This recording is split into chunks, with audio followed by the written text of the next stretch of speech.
এই তুই কি জানো আর এই পা দুটো কি এরকম, একটা জুতো ওখানে একটা জুতো এখানে?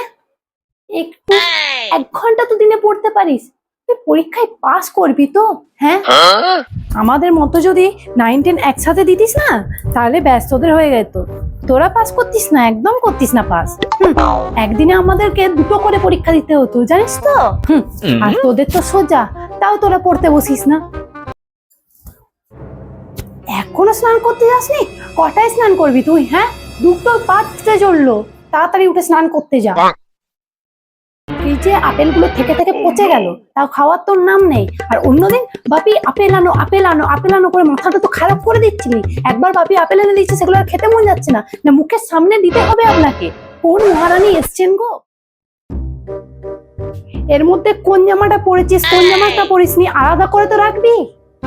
পরা জামার সাথে ভালো জামাটা রেখে দিয়েছিস, এবার সব তো ঘাম গন্ধ হয়ে গেল, আমাকে এবারে সব কাচতে হবে। আমাকে কি ওয়াশিং মেশিন পেয়েছিস? আমি কি ওয়াশিং মেশিন? আজ 10 দিন হলো তেল যেমন তার তেমনই আছে, ঠিক আছে? মাথায় চুলে তেল দিচ্ছিস নাই, ঠিক আছে? তোর চুলটা দেখে চুল মনে হচ্ছে না, মনে হচ্ছে পাখির বাসা করে রেখেছিস। কি বলবো।